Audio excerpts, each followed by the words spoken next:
अस्सलाम वालेकुम। मेरा नाम हसन अशफाक है and I am your WordPress instructor. मुझे आप काइंडली सारे ही कंफर्म कर दो कि आप लोगों को मेरी जो वॉइस है वो इजीली रिसीव हो रही है।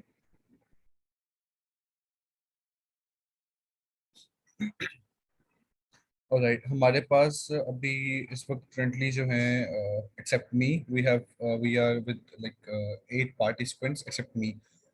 इसमें हमारे पास एहसन है, बासित, काशिफ, रहमानुल्लाह, सैयद मोहम्मद, मुंतज़िर, वसीम, ईशा। एक हमारे पास और भी पार्टिसिपेंट हैं प्रोफेशनल सॉल्यूशंस के नाम से।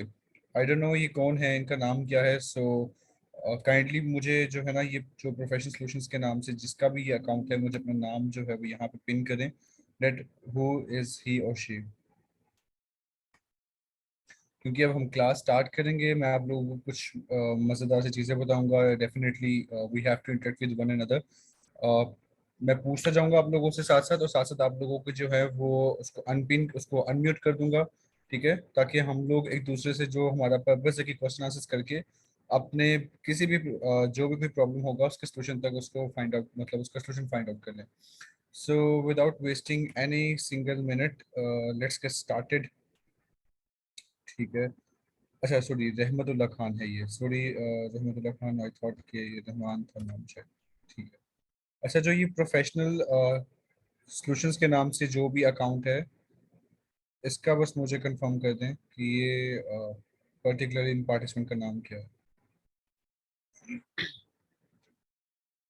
फॉर टू नो कि हमारे साथ कौन कौन है इस वक्त। अच्छा जी, मैं शेयर कर देता हूँ स्क्रीन को।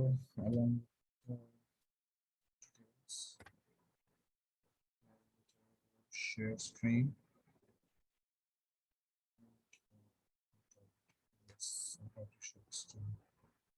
अच्छा, तो मैं अब जो है ना वो स्क्रीन को शेयर करूंगा।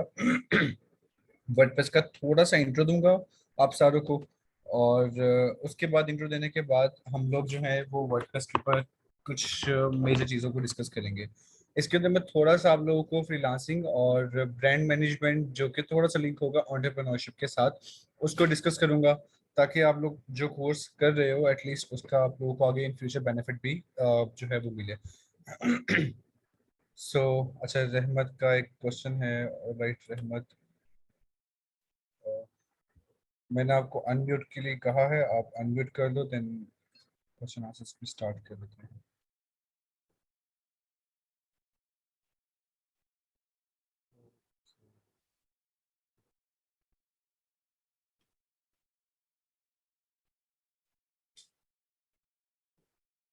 रहमत, अगर आपको कोई भी क्वेश्चन है तो आप अपने आप को अनम्यूट कर लो, ठीक है। और अनम्यूट करके आप पूछ लो जो भी अभी आपने पूछना है, क्योंकि आपने हैंड रेस किया हुआ है अपना।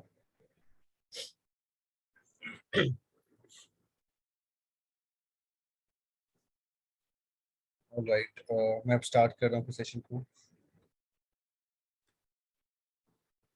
Starting the great day with the great name of Allah Almighty, who is the most beneficent and the most merciful.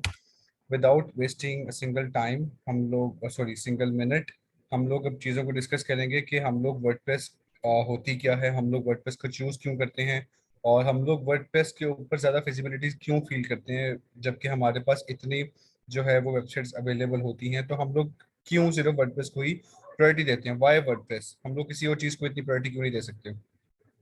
So what is actually WordPress?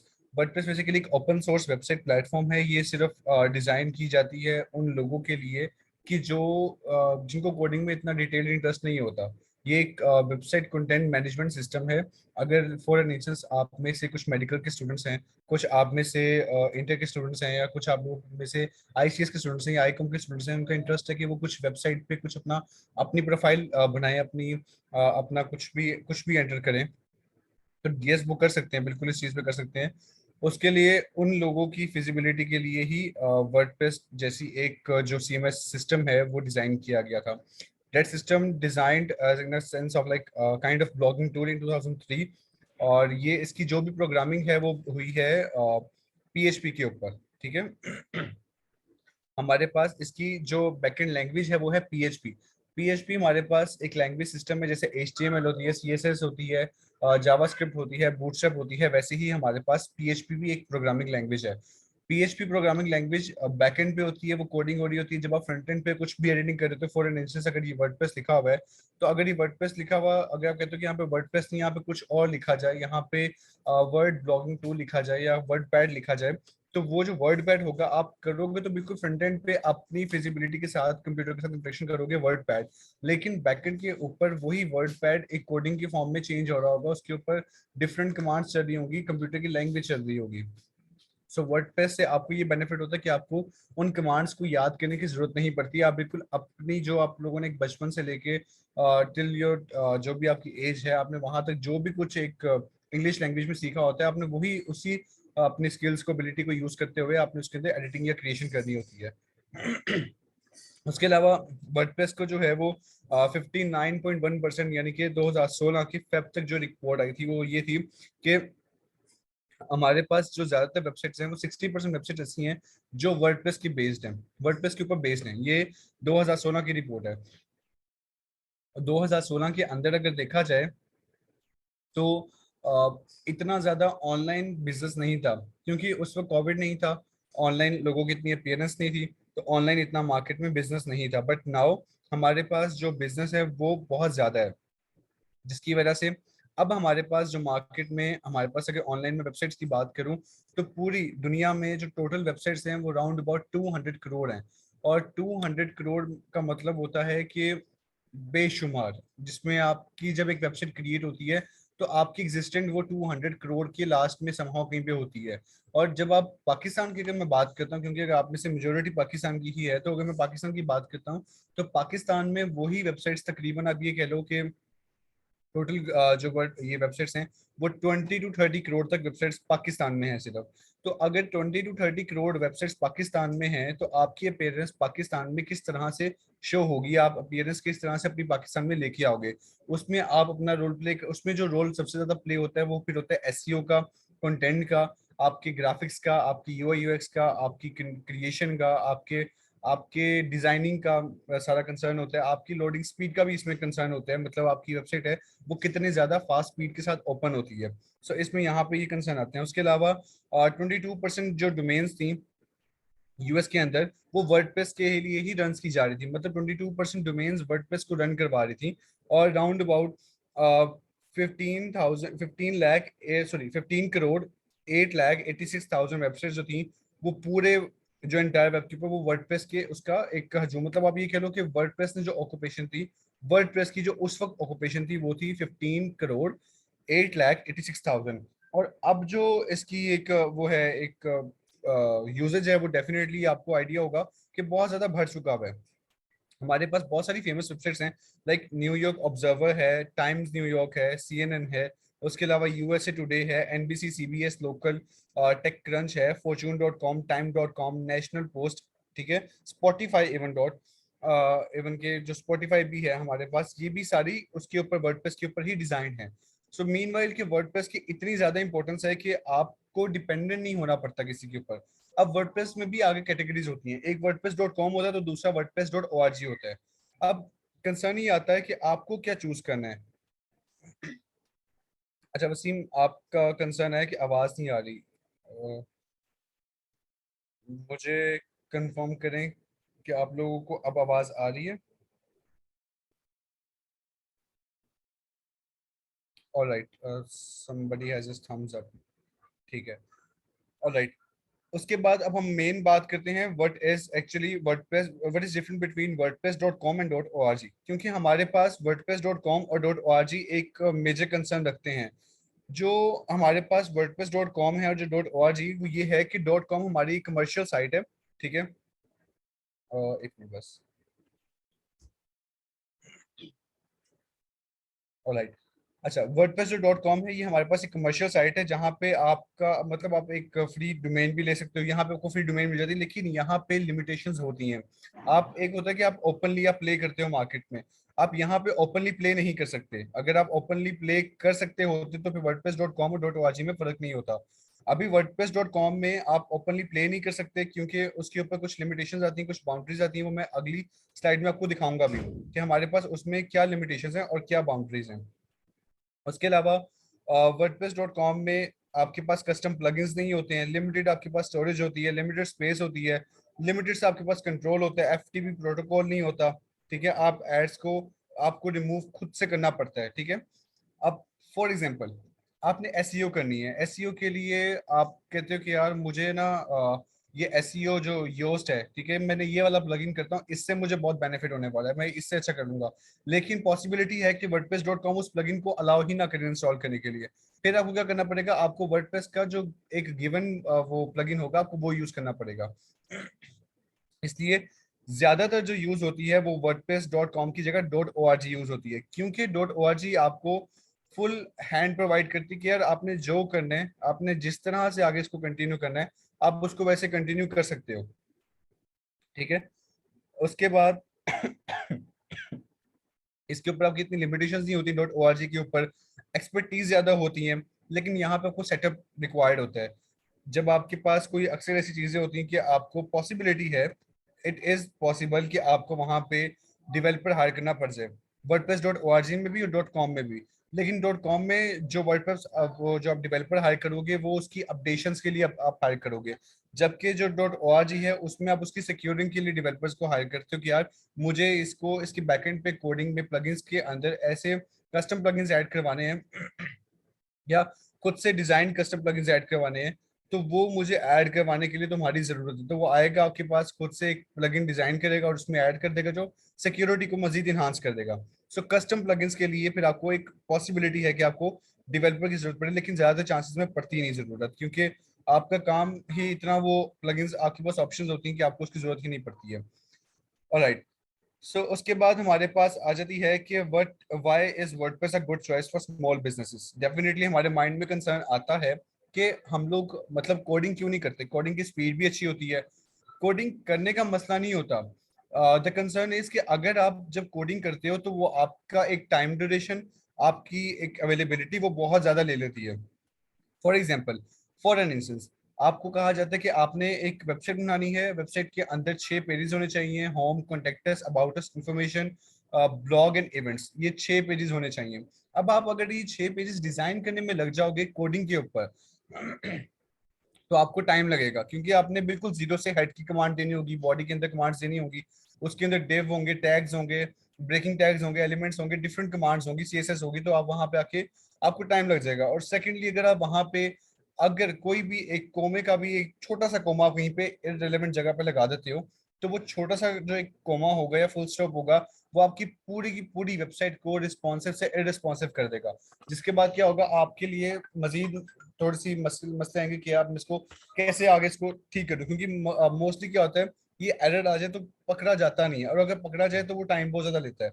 वैसे तो वो जगह रेड हो जाती है, लेकिन वो ढूंढते ढूंढते इतना टाइम लग जाता है कि, क्योंकि अगर सारा उस पर इंटरेस्ट ही वहीं पे डेवलप होता है, इस वजह से।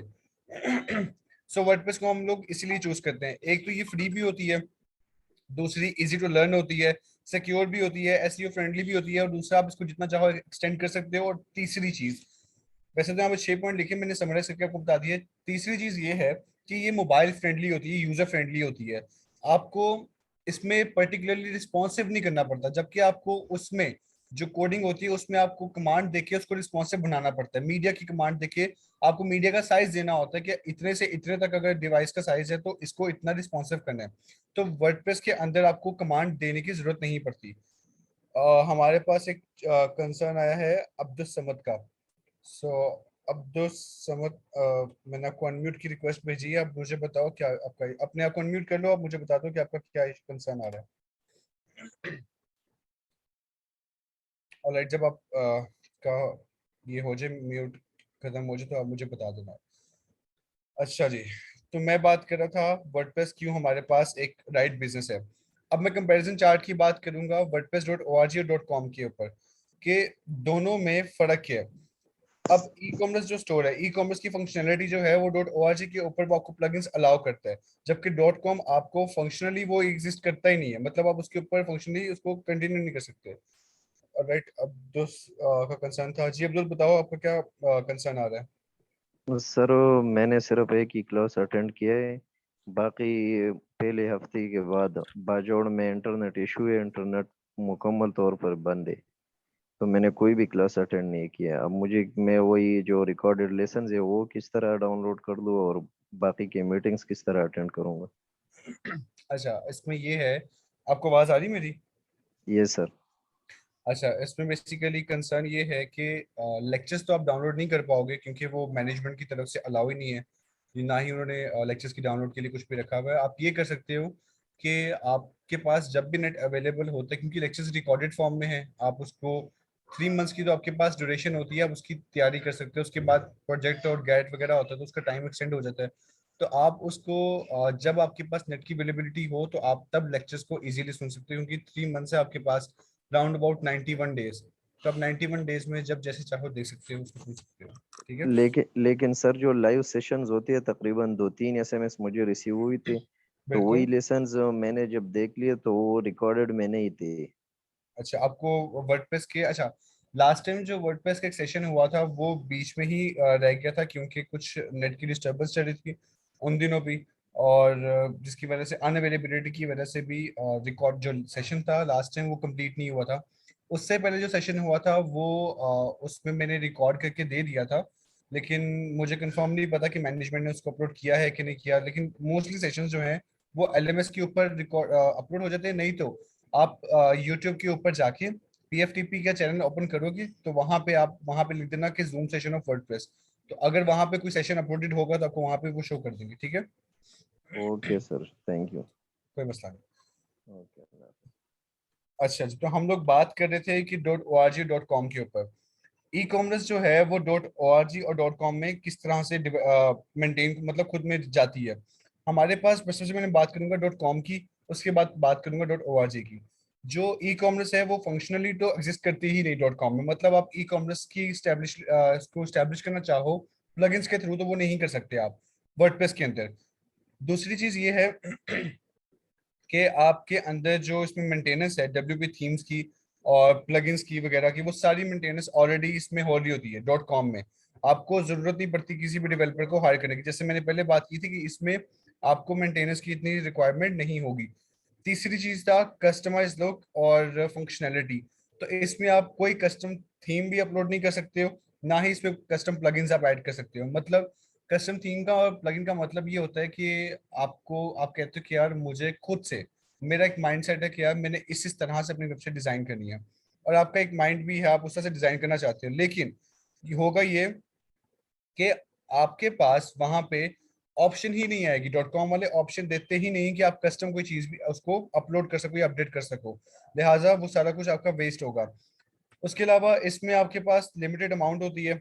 ठीक है। आपने इसमें मतलब आप ज्यादा इसको चूज नहीं कर सकते, स्टोरेज की छोटी अमाउंट होती है, वीडियो आप इतना अपलोड नहीं कर सकते, इमेजेस इतना अपलोड नहीं कर सकते, बहुत लिमिटेड सी अमाउंट होती है।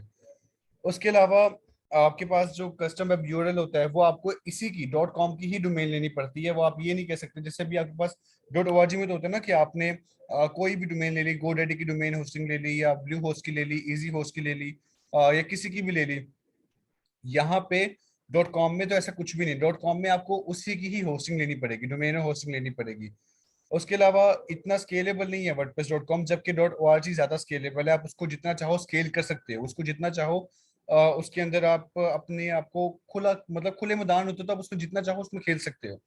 उसके अलावा वेबसाइट का सपोर्ट आपको .com में तो पूरा पूरा मिलता है, क्योंकि डेफिनेटली वो आपको अगर अपडेशन प्रोवाइड कर रहे हैं, फुल मेंटेनेंस प्रोवाइड कर रहे हैं, तो वो आपको फुल सपोर्ट भी प्रोवाइड करेंगे। जबकि इसके लिए .org में जब आप रहते हो तो आपको उसके लिए डेवलपर हायर करना पड़ता है। फॉर एन इंस्टेंस, आपने अपनी वेबसाइट सिक्योर करनी है, आप चाहते हो कि यार मेरी वेबसाइट जो है वो इतनी ओपन ना रहे, तो उसके लिए आपको जो है वो प्लगइन इंस्टॉल करना पड़ेगा। प्लगइन इंस्टॉल करने के बाद आप सोचते हो कि यार अब इतनी सिक्योर नहीं हुई, फिर आप हायर करते हो डेवलपर को, जो उसके अंदर कस्टम प्लगइन्स ऐड करके उसको ज्यादा सिक्योर करता है या आपकी उसकी फंक्शनैलिटी को इनहांस कर देता है। ठीक है। So that was a comparison chart. अब जो .org है उसके अंदर आप मेंटेनेंस, आपको मेंटेनेंस के लिए डेवलपर हायर करना पड़ता है। लेकिन क्योंकि मेरा पर्सनल एक्सपीरियंस है इसके ऊपर, तो .org में आपको इतना ज्यादा नहीं डेवलपर हायर करना पड़ता। हाँ, ये सिर्फ तब होता है कि जब आपका एक बिजनेस स्मॉल बिजनेस से हटके एक ब्लूम कर जाए, बड़े बिजनेस के ऊपर शिफ्ट हो जाए, यानी कि आपका एक छोटा सा बिजनेस एक ब्रांड में कन्वर्ट होना स्टार्ट हो जाए, तब आपको इसकी जरूरत पड़ सकती है, अदरवाइज इसकी जरूरत नहीं पड़ेगी। ठीक है। और इसमें ये है कि डेवलपर का इसमें इतना जरूरत पड़ती नहीं है। उसके अलावा आप इसमें कुछ भी कस्टम फंक्शनलिटी के लिए, लुक्स के लिए आप इसमें डिजाइन कर सकते हो। ठीक है, उसके अलावा आप इसमें चाहो तो आपने इंस्टॉल कैसे करना है, सेटअप कैसे करना है, प्राइमरी कॉन्टेक्ट क्या होता है, वर्डप्रेस की टाइप्स क्या होती हैं, वो कैसे क्रिएट करते हैं, थीम्स क्या होते हैं, वर्डप्रेस थीम वगैरह, प्लगइन, सारा कुछ मैं आपको बता चुका हुआ हूँ लेक्चर्स के अंदर। आपने हायर एक्सपर्ट को क्यों हायर करना होता है, या आपने उसको कब उसको एज अ डेवलपर आपने लेके चलना होता है, तो ये सारा कुछ हमारी डिस्कशन ऑलरेडी लेक्चर्स में हो चुकी हुई है। अब क्योंकि हमारा मेन कंसर्न है कि हम लोग सिर्फ स्लाइड तक ना दें, हमने आगे इसको कुछ चीज़ों को डिस्कस करना, लेके चलना है। तो अब मैं आप लोगों को कुछ चीज़ें दिखाऊंगा that will according to me will gonna really help you a lot. So मैं यहाँ पे ओपन कर लेता हूँ Chrome की विंडो।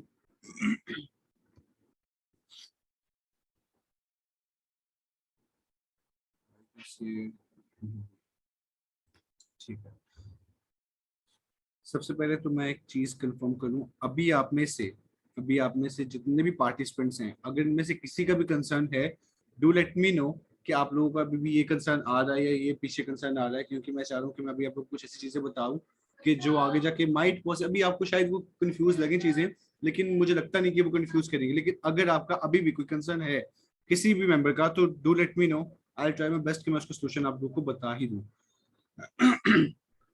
अच्छा जी, इसमें मैं अब आपको एक चीज दिखाता हूँ।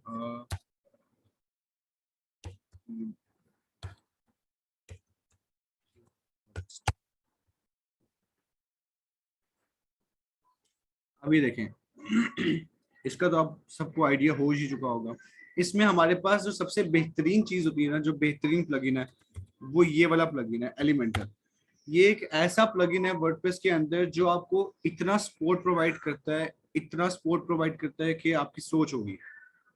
For example, for an instance, आपका एलिमेंटर जो है, आप कहते हो कि यार मुझे सिर्फ ड्रैग एंड ड्रॉप करना है। जैसे अगर मैं यहाँ पे बल्कि मैं आपको यहाँ पे ना इनकी वीडियो चल रही होती है, मैं आपको वो दिखाता हूँ। अच्छा, ऐसे ना आपका जो कंसर्न है ना कि इमेज को रीसेट कैसे करते हैं, वो मैं आपको भी प्रैक्टिकल करके दिखाता हूँ। पहले मैं एक चीज़ दिखा दूँ कि इसमें एलिमेंटर का फंक्शन क्या होता है। होप से हो रहा होगा काम, कि किस तरह से आप ड्रैग एंड ड्रॉप करते हो। आई होप कि यहाँ पे वो करके दिखाएं। हाँ, एलिमेंटर में आपको इस तरह से, जैसे ये आपको इस वक्त शो हो रहा है ना, टेक्स्ट और सारा कुछ वगैरह आपको शो हो रहा है। एलिमेंटर में भी आपको सेम इस तरह से ऑप्शन शो होंगी, जिसमें आपको इमेज का, टेक्स्ट एडिटर का, वीडियो का, और माउस का, बटन का, कर्सर का, एक्सेट्रा, मतलब मुख्तलिफ आपको ऑप्शन शो होंगी। अब आपने क्या करना होता है, आपने सिर्फ उसको यहाँ से पिक करके, यहाँ पे मतलब इस पर्टिकुलर चीज को पिक करके, जिस भी सेक्शन में आपने आप क्रिएट योर ऑन वेबसाइट, आपने इसके नीचे लगाना है। आप टेक्स्ट को उठा के उसके नीचे लगा दो, वो ऑटोमेटिकली वहां पे एडजस्ट हो जाएगा, और आपके पास एक स्पेस आ जाएगी, वहां पे आपने अपना टेक्स्ट लिखना होगा, तो वो सारा कुछ वहां पे आप टेक्स्ट को इजीली लिख सकते हो। जैसे अब ये देखो, यहाँ पे इन्होंने ये किया हुआ है कि वो ड्रैग किया, वो ड्रॉप किया, ये बटन उठाया, वो बटन प्रेस कर दिया, ठीक है। उसके बाद उसकी एडजस्टमेंट कर रहे हैं। अब इसी तरह से ये नीचे जा रहे हैं, यहाँ पे इन्होंने कुछ ऐड करना है, ऑलरेडी एलिमेंटर का थीम उठाया, वहां पे कुछ भी समझ में आया उसको प्लेस कर दिया। अब उसमें एडिटिंग करनी है, वो कुछ भी एडिटिंग कर सकते हैं। This is how you make your professional website. अभी देखो, ये ड्रैग एंड ड्रॉप कर रहे हैं, यहाँ से ये उठाया और यहाँ प्लेस किया, स्पेस आ गई। आप टेक्स्ट लिख लो चाहे यहाँ पे, यहाँ बटन ऐड कर दिया, बटन को आपने जितना रेडियस देना आप उतना रेडियस दे दो, और उसको आप उतना यूज कर सकते हो। ये है एलिमेंटर का फंक्शन, ठीक है। उसके बाद हमारे पास, आपने कोशिश ये करनी है कि आप, क्योंकि ये वैसे तो आप लोग वर्डप्रेस को हर तरीके के, हर किस्म के प्लगइन के साथ एक्सप्लोर करो, लेकिन जब आपकी जो ज्यादा एक अच्छी प्रैक्टिस रहती है वो एलिमेंटर के ऊपर रहती है, क्योंकि भी आप लोग का स्टार्ट है तो एलिमेंटर आप लोगों को ज्यादा सपोर्ट करेगा। सो मैं यहाँ पे लिख लेता हूँ एलिमेंटर थीम्स। अब मुझे ये वो थीम सारे दिखाएगा जो एक्चुअली एलिमेंटर बेस्ड थीम्स होंगे, मुझे जरूरत नहीं होगी पर्टिकुलरली सर्च करने की। अब इन थीम्स के अंदर भी आगे वेबसाइट्स होती हैं, मतलब अब ये देखें, ये $19 की थी, $18 की मेरी, $29 की, $49 की, $47 की, माई डिकोर $48 की, विद मूव है $66 की, ठीक है। अब फॉर एन इंस्टेंस हम ये वाली वेबसाइट देखते हैं, विद मूव देखते हैं। अब मुझे अगर अगर विद मूव पसंद आती तो मैं इसको किस तरह से यूटिलाइज करूंगा। आपने सबसे पहले ये थीम ओपन करने के बाद आपने देख लेना ये आपको क्या क्या चीजें प्रोवाइड करेंगे, इससे लास्ट अपडेट क्या था, प्लगइन्स में कौन से थे। पब्लिश 21 जनवरी को हुई है, लास्ट अपडेट इसका 21 मई 2022 को हो चुका है। इसमें हमारे पास जो सॉफ्टवेयर वर्जन है वो 6.0 एक्स्ट्रा है करंटली, और इस वक्त ये एलिमेंटर और एलिमेंटर प्रो के साथ कंपैटिबल है। और क्योंकि इसके अंदर वो कॉमर्स प्लगइन की ऑप्शन शो कर रहा है, इसका मतलब ये है कि आप लोग वो कॉमर्स का प्लगइन यानी कि ई कॉमर्स का एक स्टोर बना सकते हो। इसका मतलब ये है कि आप लोग इसमें अपना स्टोर भी बना सकते हो इस थीम को यूज करते हुए। सो हम लोग थीम को देखते हैं कि थीम एक्चुअली में दिखने वाला है कैसा। अच्छा, तो ये थीम हमारे पास हो गया ओपन। थीम दिखने में कुछ इस तरह से आपको शो होगा। अब आई गेस ये डेमो भी है बीच में इसके, नहीं, ये एक्चुअली ही थीम है। अब आपके सामने ये थीम है बेसिकली, ठीक है। अब आप लोग कहते हो क्या मुझे ये थीम पसंद आ रहा है, तो मुझे इस तरह का कोई थीम चाहिए, तो आप लोगों ने करना सिर्फ ये है कि आप लोगों ने इस थीम का करना है पूरा यूआरएल कॉपी। यहाँ पे जाना है न्यू टैब में और यहाँ पे लिख देना है उसका यूआरएल कॉपी, और यहाँ पे लिख देना है नल, जैसे यहाँ पे लिखा है। जैसे ही लिखोगे, ये देखो आप लोगों के पास ऑप्शंस मल्टीपल आ जाएंगे। अब यहाँ पे आप लोगों को शो करे जोजो थीम्स, दिस इज जोजो थीम्स। जोजो थीम एक ऐसा आपके पास एक ऐसी साइट है कि जहां पे आपको पेड प्लगइन्स या पेड थीम्स फ्री मिलते हैं, ठीक है। अब आप में से बहुत कम होंगे जो वर्डप्रेस के ऊपर काम करते हुए इस पेड थीम को फ्री में यूज करना चाहेंगे, ठीक है। मतलब $66 तो कोई भी खर्च ना करना चाहेगा। मैं इसका एस्टिमेशन लगाऊं तो कितना बनता है वैसे। अच्छा, एक सैयद मोहम्मद मुंतजिर का भी क्वेश्चन है, मैं आपको भी क्वेश्चन रीड करके ना तो आपको इसका भी आंसर करता हूँ। सॉरी 66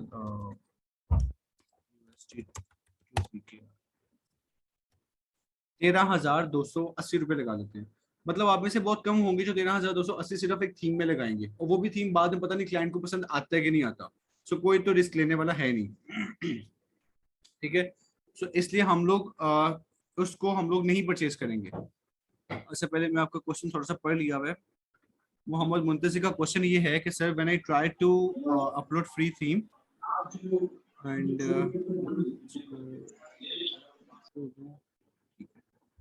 अच्छा, तो इसमें इनका कंसर्न था कि sir when I try to upload free theme in website it shows please add your license code. मैं भी आपको वही तरीका बताऊंगा कि आपने फ्री थीम जो भी आपका थीम है वो आपका असल में ना बेसिकली इसमें मसला ये आता है कि हमारे पास थीम्स के दो वर्जन होते हैं, एक होता है फ्री, एक होता है प्रो। जब आप कोई भी उसकी ऐसी सेटिंग पे क्लिक करते हो ना जो प्रो होती है, तो वो आपको ऑप्शन देता है कि आप उसमें लाइसेंस कोड डालो। वो लाइसेंस कोड आपको ये वाले जो पेड थीम्स होते हैं ना ये प्रोवाइड करते हैं। अब यहाँ पे लिखा हुआ आपको शो हो रहा है ना रेगुलर लाइसेंस, इसका मतलब है जब आप ये थीम परचेज करोगे, ये थीम परचेज कर लेने के बाद आपको वो एक जिप फाइल देगा, उस जिप फाइल के अंदर लाइसेंस कोड होगा, वो कोड आपने यूज करना है। लेकिन हम लोगों ने तो ऐसे करना ही नहीं है, हम लोगों ने कुछ इस तरह से करना है कि हमारा वो थीम भी डाउनलोड हो जाए, थीम चल भी पड़े, और हमें उसका पे भी ना करना पड़े। सो यहाँ पे मैं गया, ये मेरा थीम का लिंक ओपन मैंने किया, और इसको बंद कर देता हूँ। यहाँ पे ये मेरे पास थीम इसका हो गया ओपन। अच्छा, अब ये मेरे पास आ गया थीम, ठीक है। ये सेम वही थीम है जो मुझे वहां पे शो हो रहा था। इसके फीचर्स भी सारे मुझे शो हो रहे हैं कि किस पर्पस के लिए है। सेल्स पेज भी शो हो गया, और ये मुझे शो हो गया डाउनलोड नल्ड video move video WordPress theme. इसको मैंने क्लिक किया और वो रिडायरेक्ट हो रहा है, बस मुझे पेज पे लेके जाते। यहाँ पे उसने मुझे ऑप्शन दे दी, thanks your downloading will start in 3 seconds और 2 सेकंड्स। तो पेज पे से लोडिंग शुरू हो। अब उसने मुझे ये ऑप्शन दे दी, click to view the file links. उसके बाद मुझे कह रहा है चूज योर फेवरेट होस्टिंग, मुझे यहाँ से कोई होस्टिंग नहीं चाहिए। For the theme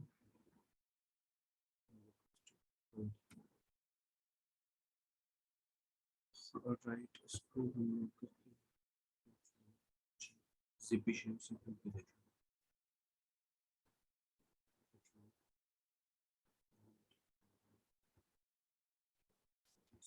copy link,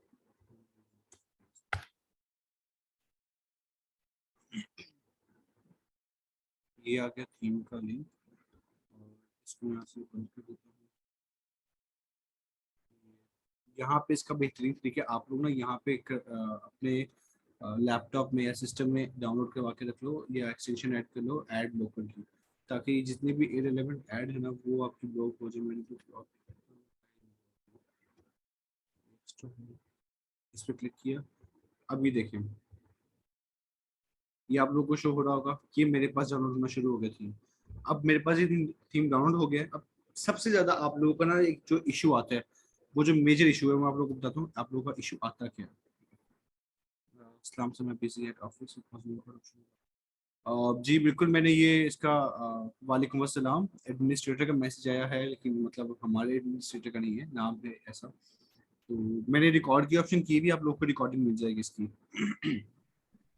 अच्छा, तो यहाँ पे एक कोड मैसेज था बुशरा का। सर जब फ्री थीम कॉपी करके पेस्ट करेंगे तो वेबसाइट को हैक होने से कैसे बचाएंगे इन एडिशन तो। अच्छा, इसके लिए ना बुशरा आपको डिफरेंट प्लगइन्स यूज करने पड़ते हैं। उसके अलावा आप एसएसएल सर्टिफिकेट परचेज करते हो। अगर आप होस्टिंग लेते हो तो होस्टिंग में जब आप अपलोड करते हो तो आप वहाँ पे एसएसएल सर्टिफिकेट लेते हो, होस्टिंग की अपनी सिक्योरिटी लेते हो, ताकि आप वहाँ पे उसको उसको कर सको, सिक्योर कर सको। Sir how to create backlink, इसका भी मैं आपको दिखाता हूँ। हम यहाँ पे जाते हैं थीम फॉरेस्ट में, ठीक है। यहाँ पे ये आपको एक ऑप्शन दिखाएगा, जैसे ही आप जिप फाइल ओपन करोगे ना, यहाँ पे ये आपको एक ऑप्शन दिखाएगा ये वाली। तो इसको आप लोगों ने करना है इग्नोर। यहाँ पे आप लोगों ने क्लिक करना है, उसके बाद एक और ऑप्शन आएगी, इस पर क्लिक करना है। अब यहाँ पे सबसे बड़ा मसला क्या आता है। अब आप लोग कहते हो कि सर हम लोगों के पास थीम डाउनलोड हुआ, मैं आप लोग को बोल के दिखाता हूँ। यहाँ से फाइल ओपन करके दिखाता हूँ। ये मेरे पास इस वक्त थीम पड़ा हुआ है, ये मैंने क्लिक किया इस थीम के ऊपर। जैसे क्लिक किया, अब आप लोग कहते हो कि सर हमें मेजर मसला ये आता है कि हम लोग इसको अपलोड तो कर देंगे लेकिन थीम चलता ही नहीं है, मतलब वो एरर दे देता है कि मतलब इंस्टॉल ही नहीं करता थीम। तो आप लोगों ने इस पर डबल क्लिक करना है, वो आपको एक और फोल्डर दिखाएगा, आपने फिर डबल क्लिक करना है। अब इस फोल्डर के अंदर यहाँ पे लिखा हुआ है चाइल्ड थीम। इसका मतलब ये है कि इस जिप फाइल के अंदर एक और जिप फाइल है। अब जब आप किसी भी सिस्टम के अंदर जिप फाइल अपलोड करेंगे तो उसके अंदर अगर एक और जिप फाइल होगी तो वो किस तरह से जस्टिफाई करेगा कि यार इसके अंदर एक और जिप फाइल है, तो मुझे कौन सी लेनी है, पहले वाली लेनी है दूसरी वाली लेनी है। तो वो साथ ही आपको एरर शो कर देगा कि मेरे पास ये स्टाइल ही नहीं है कि मैं किसको लेके चलूं। तो इस वजह से आपने ये देखा, ये जिप फाइल आपको शो हो रही होगी अब, ये वाली जिसमें मैंने क्लिक किया है। अब जो ये वाली जिप फाइल है आप लोगों ने इसको रिमूव करना है, या एक्सट्रैक्ट कर दो या रिमूव कर दो, ठीक है, वो आप पे डिपेंड करता है। और उसके बाद आप लोग इसी को, या फिर अगर आप लोगों ने ये यूज भी करनी है आप लोग ये यूज भी कर सकते हो। इंस्टॉलेशन पे जाओगे, एक चाइल्ड थीम है, इंस्टॉलेशन के अंदर पेरेंट थीम है। जैसे आप इस पर क्लिक करोगे तो आपको वो यहाँ पे एक और इसका जिप फोल्डर को ओपन करके दिखा देगा। अब इसके अंदर आपके पास मल्टीपल चीजें होंगी, मतलब इसके अंदर कोई आपको जिप फाइल शो नहीं होगी। इसके अंदर आपको सीएसएस शो होगी, image, INC, JS, languages, page template, Sass template, parts वगैरह वगैरह वगैरह। मतलब अब आपके पास ये वो थीम की ऑप्शंस आ गई है कि अब अगर आप इसको अपलोड करते हो ना, तो आपकी पूरी पूरी वेबसाइट वैसे की वैसे ही अपलोड हो जाएगी, जैसे कि यहाँ पे आप लोगों को ये शो हो रही है। ये समझ लें आप लोगों का सेम थीम ऐसे ही अपलोड हो जाएगा। और इसके अंदर आगे आप लोगों को कोई 5 डेमोज भी मिलेंगे। 5 डेमो कैसे होंगे मैं दिखाता हूँ। पहला पेज का डेमो होगा ये वाला, दूसरा डेमो होगा ये वाला, पेज नंबर 2। इस तरह से भी आप लोग पेज को देख सकते हो, ठीक है, इस तरह से। तीसरा इसका डेमो होगा, यहाँ पे क्लिक करने से आएगा, होम पे क्लिक किया, अच्छा जी, ये के पेज नंबर 3। तीसरा इसका ये वाला डेमो है। अब आपके पास इस तरह से मल्टीपल डेमोज भी आएंगे, आप जो सा चाहो अपनी मर्जी का वो रख सकते हो।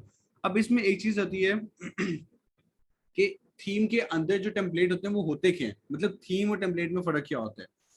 थीम एक समझ एक प्लाजा होता है, प्लाजे के अंदर एक मल्टीपल शॉप्स होती हैं। वो जो प्लाजा होता है वो होता है आपका थीम, जिसके अंदर आगे डिफरेंट शॉप्स होती हैं, डिफरेंट किस्म की शॉप्स होती हैं, वो डिफरेंट किस्म की एक्टिविटीज के लिए होती है। मतलब कोई एग्रीकल्चर का उसमें किसी का स्टोर, वो स्टोर बना होगा, तो किसी का बुक शॉप होगा वहां पे उस प्लाजे के अंदर। तो वो डिफरेंट प्लाजा डिफरेंट चीज का एक फंक्शन प्ले करता है। इसी तरीके से या इसी तरह प्लाजे के बाद वो जो एक शॉप्स होती हैं वो होती हैं आपके टेम्पलेट्स, और प्लाजा होता है आपका थीम जिसको आप यूज करते हो। So this is the major difference between plaza and shops, यानी कि थीम्स एंड टेम्पलेट्स। उसके बाद हमारे पास आप उसको अपलोड करते हो थीम को, जैसे कि मैंने लेक्चर में करके दिखाया था। जैसे ही आप उसको अपलोड करोगे आगे आप उसके अंदर एडिटिंग करते हो एलिमेंटर के थ्रू, और आप उसको जैसे चाहो उसके ऊपर खेल सकते हो। अब मेरे पास एक कंसर्न था स्टूडेंट का, एहसन का, कि सर जो भी इमेज है उसको उसको उसका मतलब साइज रीसाइज कैसे करते हैं। तो मैं यहाँ पे एक ले लेता हूँ टॉप वर्डप्रेस, या एक काम करता हूँ कंस्ट्रक्शन इमेजेस में ले लेता हूँ। ये मैं चला गया कंस्ट्रक्शन इमेजेस पे, ये मैंने इमेज ओपन की और ये इमेज ओपन कर लेने के बाद इसको मैं कर लेता हूँ डाउनलोड। ठीक है, ये मैंने कर ली है सेव अपने लैपटॉप में, इसको मैं डाउनलोड में की सेव कर लेता हूँ।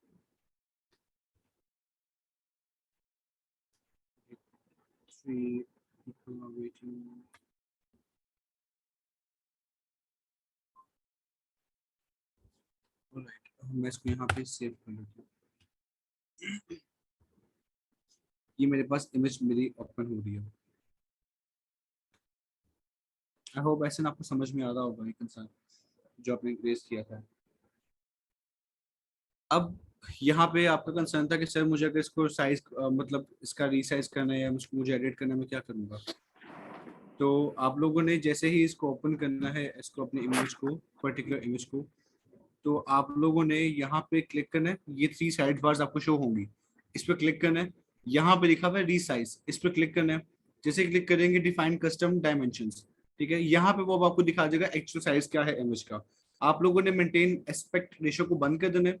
अब फॉर एग्जांपल मैं विड्थ चाहता हूँ कि इसकी हो जाए 300 या 320 विड्थ हो जाए, और इसकी हाइट हो जाए राउंड अबाउट आप ये कह लें 131। ठीक है, क्वालिटी मुझे 100% चाहिए। तो सेव मैं इसको, इसकी जो भी इमेज का एक कॉपी है मैं इसको सेव कर लेता हूँ। मैं इसको ना डाउनलोड्स में ही इसी नाम से सेव कर लेता हूँ। इसको मैं कर देता हूँ, इसको मैंने कर लिया है सेव। अब ये देखिए, ये थी मेरे पास एक्चुअल इमेज जो मैंने डाउनलोड की थी, और ये वो वाली इमेज है जिसको मैंने कर दिया रीसाइज। अब देखें इसकी विड्थ देखें कितनी है और हाइट कितनी है। अब इसकी विड्थ और हाइट देखें कितनी है। तो इस तरह से आप जिस इमेज को चाहो वो उसका साइज जो है वो आप उसको चेंज कर सकते हो और उसको रीसाइज में कन्वर्ट कर सकते हो। आई होप कि आपका कंसर्न पूरा हो गया होगा। अच्छा, उसके अलावा कोई भी ऐसा स्टूडेंट जिसका कोई भी कंसर्न वगैरह है, then do let me know. ठीक है, सो ताकि हम लोग जो है उसको आगे उसके ऊपर डिस्कस कर सकें। Any of you?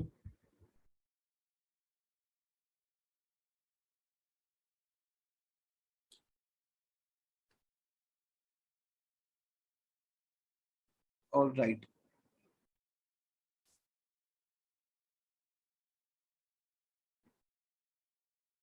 ठीक है। अच्छा, मेरे यहाँ पे मुझे वसीम का एक मैसेज आया था कि sir how to create backlink. अच्छा वसीम, सबसे पहले ये तो एक पार्ट है आ जाता है एसईओ के अंदर कि हाउ टू क्रिएट, आपने किस तरह से बैकलिंकिंग क्रिएट करनी होती है, बिल्कुल एक डिफरेंट पार्ट होता है। ये आपको वेबसाइट के अंदर ही ऑप्शन मिलती है। मतलब फॉर एन इंस्टेंस, अगर आपने कुछ भी मतलब बैकलिंक्स क्रिएट करने हैं, तो आपने सबसे पहले तो रेफरेंस सोर्सेज ढूंढने हैं, मतलब आपने वो बैकलिंक्स ढूंढने हैं। उसके बाद आपने अपने कंपेटिटर्स को स्पाई करना है, मतलब आपने अपने कंपेटिटर्स के ऊपर नजर रखनी है कि वो कहाँ कहाँ पे उन्होंने अपने लिंक्स को यूज किया हुआ है, मतलब उन्होंने कहाँ कहाँ पे अपनी पर्टिकुलर पोस्ट को लगाया हुआ है। फॉर एग्जाम्पल, आपका एक कंपेटिटर है ठीक है, आपका एक कंपेटिटर है, उसने बैकलिंक कुछ भी लगाया हुआ है, आपने उस बैकलिंक को निकालना है। ठीक है, आपने अच्छा बुशा, मैं आपको इसका रिप्लाई भी करता हूँ। आपने बैकलिंक का एक निकालना है, मतलब आपने देखा, आपको एग्जांपल आपको उसकी देता हूँ। आपका एक शॉप शूज का बिजनेस है। अब आपके एक ऑनलाइन कम्युनिटी आपकी है और आपके डिफरेंट कंपेटिटर्स हैं ऑनलाइन, जैसे बोर्जन हो गया या नाइकी हो गया, कुछ भी है, उन्होंने बैकलिंक की हुई है। अब आपके करते आप देखते हो कि यार डिफरेंट डिफरेंट साइट्स के ऊपर उन्होंने पर्टिकुलर ये वाले यूआरएल्स यूज किए हुए हैं अपने अपने प्रोडक्ट्स की लिस्टिंग करने के लिए। अब आप क्या करोगे, आप उन्हीं यूआरएल्स को ब्रेक करोगे कि इन्होंने इस यूआरएल के अंदर क्या ऐसी चीज ऐड की हुई है कि अगर हम लोग कुछ भी लिखते हैं तो इनका जो भी एक मतलब अगर हम लोग शूज लिखते हैं तो हमें नाइकी के पहले शूज क्यों शो होते हैं। तो वो आप लोग उनके यूआरएल्स को ब्रेक करके उसको स्पाई करोगे। जैसे ही आप उसको स्पाई करोगे उसके बाद आप उसके ऊपर डिफरेंट उसके करोगे, क्या नाम है उसका, कंटेंट को अपडेट करके आप अपना एक ब्लॉग बनाओगे। उस ब्लॉग के अंदर आप सारे कीवर्ड्स यूज करोगे। सारे कीवर्ड्स यूज करने के बाद आप उसका लिंक उन डिफरेंट फ्री साइट्स के ऊपर अपलोड करोगे जो अलाउ करती हैं कि आप वहां पे अपनी बैकलिंकिंग कर सकते हो। वहां पे बैकलिंकिंग क्रिएट करने के बाद आप इजीली अपने अपने जो भी आपका एक बिजनेस है, बिजनेस मॉडल है, आप उसको आगे पब्लिश करके एक स्काई स्क्रैपर कंटेंट की तरह मतलब आप छा सकते हो, ठीक है। So this is how you have to create your backlinking. इससे वेबसाइट स्ट्रॉन्ग हो जाती है, मतलब आपकी वेबसाइट रैंक करना शुरू हो जाती है। लेकिन सही है, ये भी एसईओ का पार्ट है, ये आपको एसईओ में ही ज्यादा तरीके से प्रोमिनेंटली समझ में आ जाएगा। अच्छा, दो स्टूडेंट्स का कंसर्न था सैयद मोहम्मद मुंतजिर का और बुशरा का, कि that you haven't added in the WhatsApp group of WordPress for PFTP। असल में आप लोगों का वर्डप्रेस का जो ग्रुप था वो डिजाइन किया गया था, बनाया गया था, लेकिन कुछ मैनेजमेंट की तरफ से कुछ ऐसे डिसीजन आ गई थी, क्योंकि उस ग्रुप के अंदर कुछ इलीगल एक्टिविटीज होना शुरू हो रही थी। स्टूडेंट्स को मल्टीपल टाइम्स मना करने के बावजूद भी दे वर अनएबल टू गेट रिस्ट्रिक्टेड। तो इस वजह से जो है फिर हम लोगों ने यही डिसाइड किया था मैनेजमेंट के साथ कि अभी वर्डप्रेस के ग्रुप को जरूरत नहीं है, हम इसको बाद में देख लेंगे अगर हमें इसकी जरूरत पड़ी तो। अगर आप लोगों को कोई भी कंसर्न होता है तो एलएमएस के ऊपर ऑप्शन है, आप लोग वहां पे अपनी चैट करो, अपनी क्यूरीज ड्रॉप करो, आप लोगों को सोल्यूशंस मिल जाएंगे। फेसबुक के ग्रुप्स हैं उसको ज्वाइन कर लो। वर्डप्रेस के ग्रुप्स में दूसरा मसला ये आता है कि फीमेल्स का मेजर कंसर्न आता है कि सर हमारी प्राइवेसी लीक होती है, हमारे नंबर्स लीक होते हैं। सो इस वजह से अगर हम लोग फीमेल का लदा बनाते हो, मेल का लदा बनाते हैं, तो उसको मैनेज करना बहुत ज्यादा एक हेक्टिक पार्ट है। सो इसके ऊपर काम हो रहा है, मैनेजमेंट काम कर रही है कि हर एंगल से किसी तरह से इसको सिक्योर करके तो वर्डप्रेस का अगर ग्रुप बन सके तो बन जाए। लेकिन मैं अभी इस चीज को रिकमेंड नहीं किया था, लेट्स सी कि वो मैनेजमेंट क्या डिसाइड करती है। अच्छा जी। एसएम का मैं आपको जवाब देता हूँ। फरहद का एक है सर, मैं ज़्यादा क्लास टाइम की वजह से नहीं अटेंड कर सकता, ज़्यादा जो टाइम आपकी क्लास का होता है तब मेरी ड्यूटी होती है।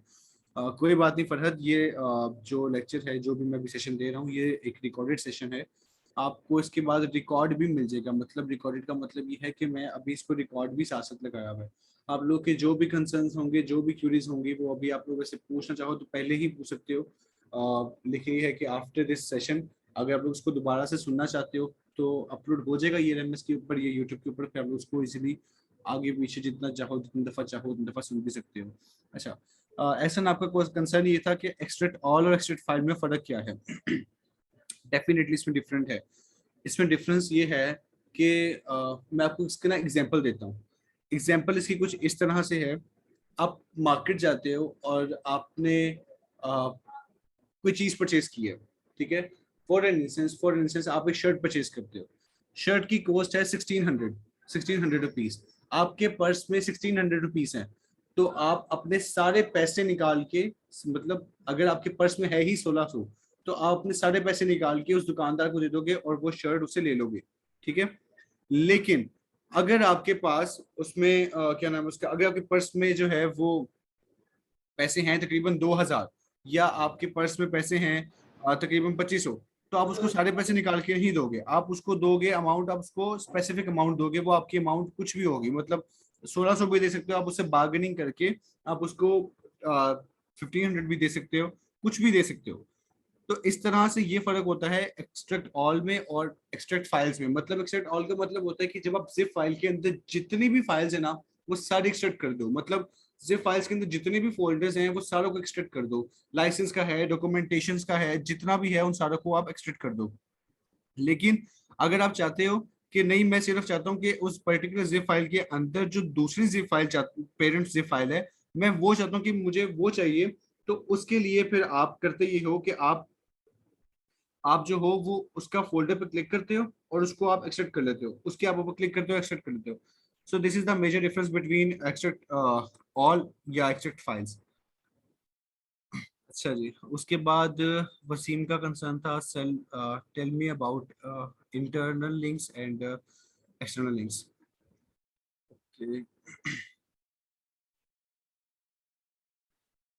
अच्छा, इसमें बेसिकली जो इंटरनल लिंक्स होते हैं वो एक हाइपर लिंक होते हैं। मतलब आपका एक ऐसा लिंक होता है, हाइपर लिंक का मतलब होता है कि जो आपका एक यूआरएल शो हो रहा होता है। तो इंटरनल लिंक आपका एक हाइपर लिंक होता है किसी भी पेज का, आपकी साइट के, जो डायरेक्टली रीडर को उस जगह पे टारगेट कर देता है। फॉर एग्जांपल आपका एक पेज है, शूज का प्रोडक्ट का पेज है, ठीक है। आप वहां पे आपने एक लगाया हुआ अपनी साइट पे, मतलब आपने उसका लगाया हुआ है, लिंक लगाया हुआ है उस पेज का, मतलब प्रोडक्ट के पेज के अंदर अपने मेन पेज का, होम पेज का, वेबसाइट का लिंक लगा देते हो, तो रीडर क्या करेगा, जैसे उस पर क्लिक करेगा वो सीधा वहां पे राउट हो जाएगा। ठीक है।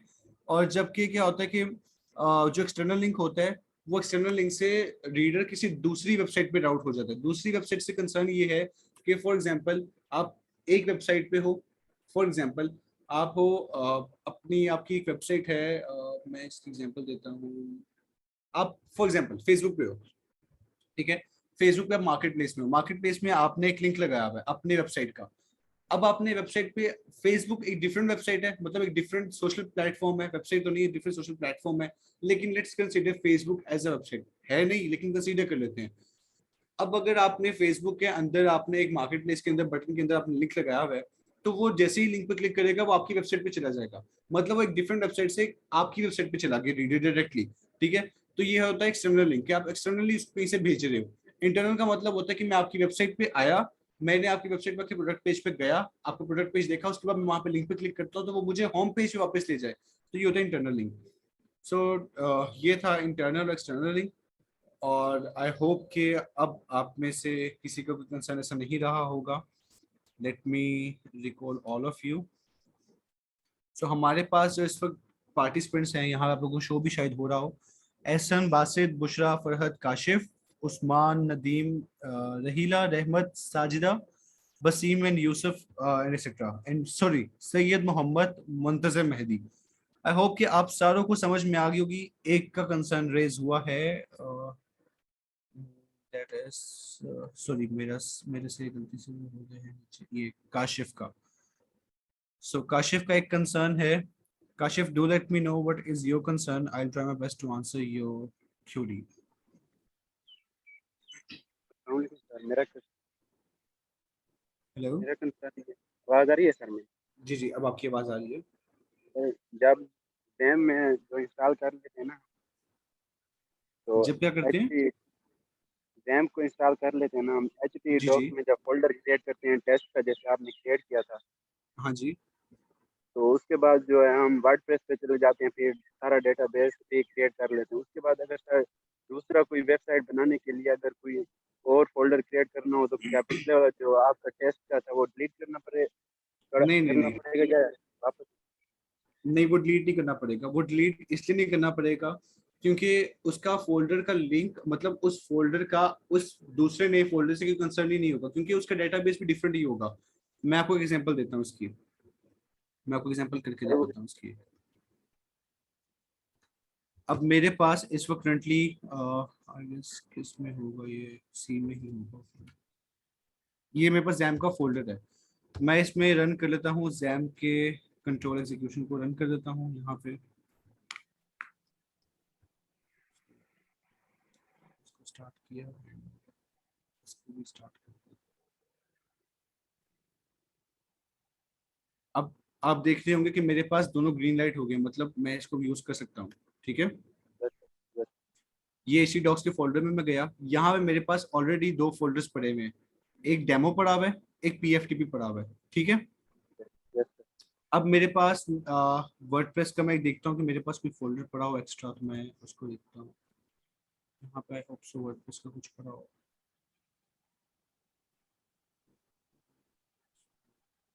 एक्स्ट्रा नहीं होगा।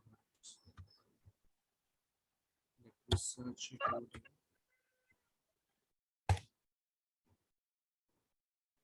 अच्छा, ये मेरे पास वर्डप्रेस का एक फोल्डर आ गया है, बस ये वाला फोल्डर नहीं।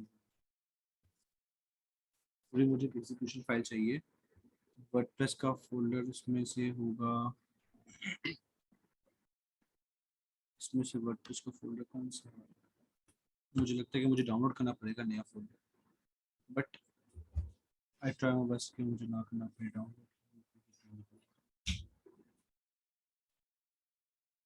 वर्डप्रेस के लिए उसमें जाता हूँ।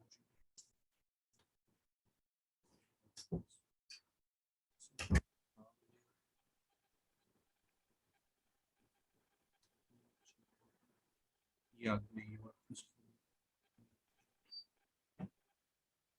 अच्छा जी, इसमें वर्डप्रेस का मेरे पास पर्टिकुलरली तो फोल्डर मुझे भी इसको शो नहीं कर रहा। लेट मी सी, इसमें देख लूँ, मुझे शायद डेस्कटॉप पे शो कर दे। अगर तो हो गया तो आपकी लक है कि आपको भी समझ में भी आ जाएगा कि वर्डप्रेस का इसका मसला नहीं होता। क्योंकि इसलिए एक मसला नहीं होता, दोनों चीज़ें ही मुख्तलिफ है। आप इसका वर्डप्रेस का अलग से डैशबोर्ड क्रिएट करते हो और उसके अलावा अलग से डैशबोर्ड क्रिएट करने के अलावा आपका जो एक वर्डप्रेस का एक फोल्डर होता है, ये आगे जिप फाइल, इसका जिप, इसकी जो फाइल होती है, जो फोल्डर होते हैं, वो दोनों मुख्तलिफ होते हैं। ठीक है, ये अब मेरे पास आगे फोल्डर है, इसको मैं कर देता हूँ कॉपी। कॉपी कर लेने के बाद अब ये मेरे पास वहां पे जैम्प में ऑलरेडी 2 फोल्डर पड़े हुए थे। ठीक है, अब मैं यहाँ पे जाके एक बिल्कुल नया फोल्डर अपलोड करने वाला हूँ जैम्प में। ये मैं जैम्प में गया, HTTP डॉक्स में गया और यहाँ पे जाके मैंने इसको पेस्ट कर दिया।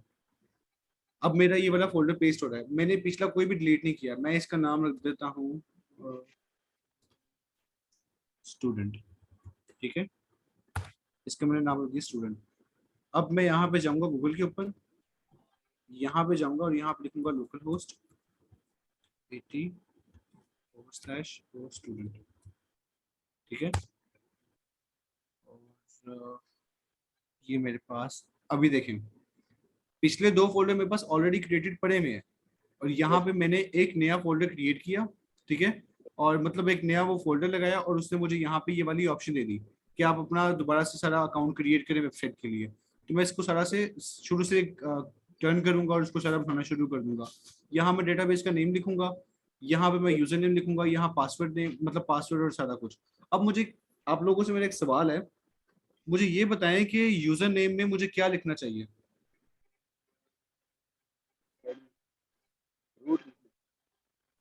रूट की स्पेलिंग बताएं। आर स्मॉल में या कैप्स में? हाँ, स्मॉल में। ठीक है, और पासवर्ड मुझे क्या लगाना है?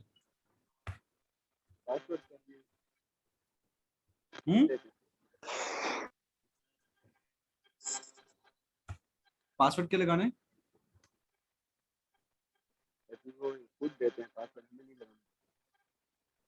आपकी ना, अब मुझे यहाँ पे मैसेज कर दो बस। ठीक है, मुझे अच्छा वसीम कह रहा है कि पासवर्ड कुछ भी नहीं आएगा। पक्की बात है कि पासवर्ड कुछ नहीं आएगा? आप में से कौन लोग वसीम के साथ एग्री करते हैं कि पासवर्ड कुछ भी नहीं आएगा? और एहसन कह रहा है कि यूजर नेम एडमिन आएगा। कितने लोग एहसन के साथ एग्री करते हैं, कितने लोग वसीम के साथ एग्री करते हैं? ठीक है, अच्छा बुशरा कह रही है कि पासवर्ड में जो है वो पासवर्ड ही आएगा। रहमतुल्लाह कह रहे हैं कि कुछ भी नहीं आएगा। और वसीम कह रहे हैं कि रूट आएगा, यूजर नेम और पासवर्ड आएगा, कुछ भी नहीं।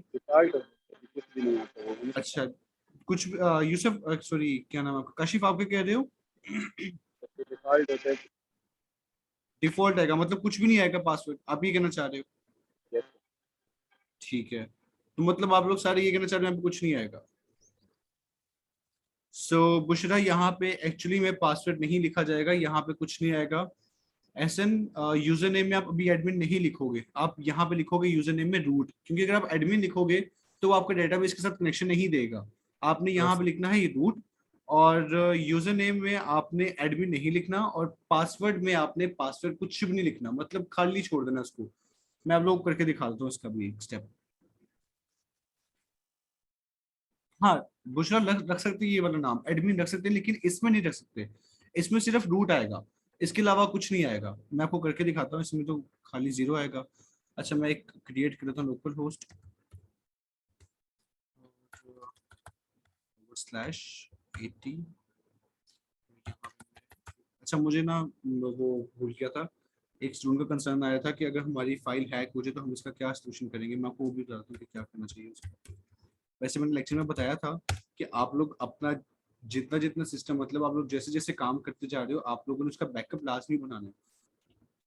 मतलब अगर आप लोगों ने 3 दिन काम किया या 4 दिन काम किया, और काम भी आप लोगों ने थोड़ा नहीं बल्कि ज्यादा काम किया है, तो you have to make sure कि आप लोग उसका बैकअप लाजमी बनाओ। क्योंकि अगर आप लोगों ने उसका बैकअप नहीं बनाया तो फिर उसका कोई भी सोल्यूशन नहीं है कि आप उसको बैक कर सको। हाँ, ये जरूर होता है कि आप लोग डैश इस डेटाबेस के थ्रू निकाल दो डाटा, लेकिन डेटाबेस के थ्रू डाटा निकालना इतना आसान नहीं होता, वो सारा कोडिंग बेस्ड होता है। उसके लिए फिर आपको डेवलपर हायर करना पड़ता है, और डेवलपर आपसे क्या डिमांड करे क्या ना डिमांड करे उससे मैं कुछ नहीं कह सकता।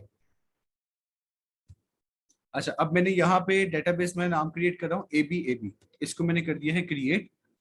मैं यहाँ पे गया, डेटाबेस नाम मैंने रख दिया ABAB और सबमिट कर दिया। Run the installation. यहाँ मैं साइट कर देता हूँ डेमो वेबसाइट। अच्छा, तो आप लोग मुझे यहाँ पे बुशरा और एहसन आप दोनों जो बता रहे थे ना कि हम लोग यहाँ पे पासवर्ड में पासवर्ड लिखेंगे और यूजर नेम में हम लोग एडमिन लिखेंगे, ये जो भी लिखेंगे। अब यहाँ पे यूजर नेम में आप जो मर्जी लिखो, फॉर इंस्टेंस मैं यहाँ पे लिख देता हूँ स्टूडेंट, स्टूडेंट ही लिख देता हूँ मैं यहाँ स्टूडेंट। पासवर्ड में भी मैं स्टूडेंट ही लिख देता हूँ स्टूडेंट, ठीक है। अब क्योंकि वीक पासवर्ड है इसको मैंने कर दिया, यहाँ मैं अपनी ईमेल आईडी दे दूंगा 16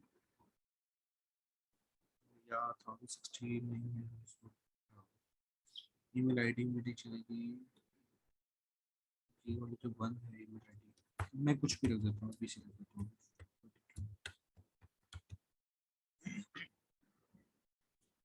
इसको मैं यूज करता हूँ इंस्टॉल